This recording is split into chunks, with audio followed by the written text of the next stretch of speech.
The fluorescent lights hummed softly in the quiet corporate building as Emily rushed to finish her work before the clock hit 6. It was Friday evening, and most of her colleagues had already left. Only the sound of typing and the occasional hum of the air conditioner filled the open office space. Emily was new to the company, an assistant in the marketing department, and eager to make a good impression. Her boss, Richard Cole, had a reputation that everyone whispered about but never dared to confront. He was charming in meetings but ruthless behind closed doors. He had been in the company for over a decade and thought he owned the place, and everyone in it. Emily had seen the signs, the lingering looks, the unnecessary compliments, and the excuses to keep her late at work. She always brushed them off, hoping professionalism would be enough to keep him in check. But that night, something changed. Emily's husband, Luke, had just returned home from a classified Navy SEAL mission overseas. He hadn't told her when he would be back. He wanted to surprise her. She hadn't seen him in 8 long months. That day he came straight from the airport, still in his military jacket, planning to surprise her at her office and take her out for dinner. Luke parked his truck outside the building and walked in. The receptionist recognized him from photos Emily kept on her desk and smiled warmly. "She's working late again," she said. "Top floor, corner office. Her boss is up there too." Luke nodded, taking the elevator up quietly.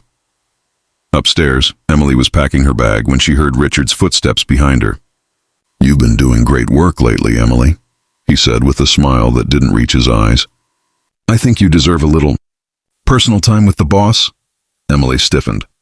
"Thank you, sir, but I really should be going. My husband's back in town." Richard stepped closer, his tone darkening. "Come on, Emily, don't be shy. You know how this company works. A little loyalty goes a long way." Before she could respond, he grabbed her wrist. She froze, panic surging through her veins. She tried to pull away, but his grip tightened. "Stop it." "Let go," she shouted. "Relax," he hissed. "No one's here." He tried to drag her toward the restroom at the end of the hall, his breath hot with arrogance. But he didn't know that Luke had just stepped out of the elevator. The hallway stretched before him, empty, except for the muffled sound of a struggle. Luke's instincts kicked in instantly. The voice, Emily's voice. He recognized it immediately. He started walking faster, his military-trained eyes narrowing, his pace silent and deliberate. "Please, Mr. Cole, don't." Emily's voice echoed faintly. Richard yanked open the restroom door, trying to shove her inside. But before he could take another step, a hand like iron gripped his shoulder. "Let her go," a calm, deep voice said behind him. Richard froze. The hand tightened. He turned around and found himself staring into the cold, piercing eyes of a man who looked like he'd walked straight out of a battlefield. Luke's expression didn't change. "I said, let her go." Richard stammered. Who are you?" Luke's voice dropped to a deadly whisper. "Her husband." Richard instantly released his grip, stumbling backward.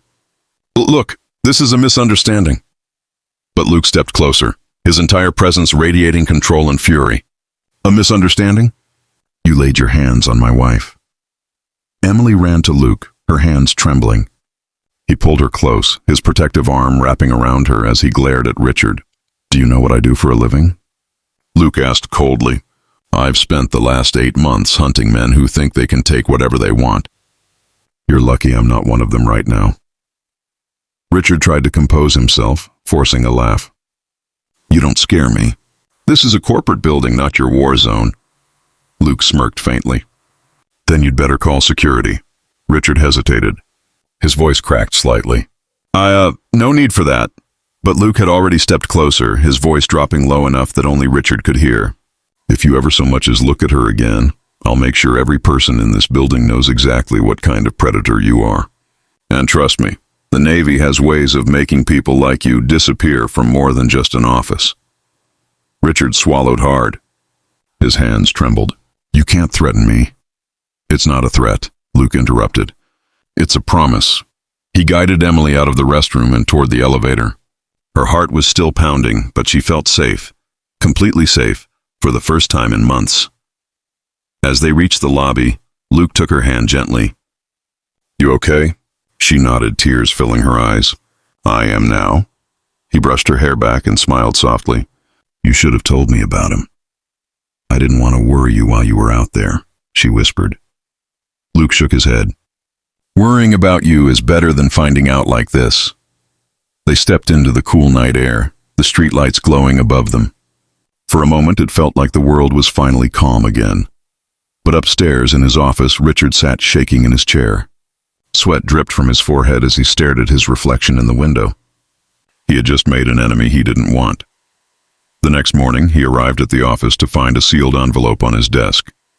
Inside was a formal complaint with witness statements, emails, and recordings of his harassment, collected over weeks by Emily and quietly backed up to the company's HR. At the bottom of the page was a single line written in bold ink.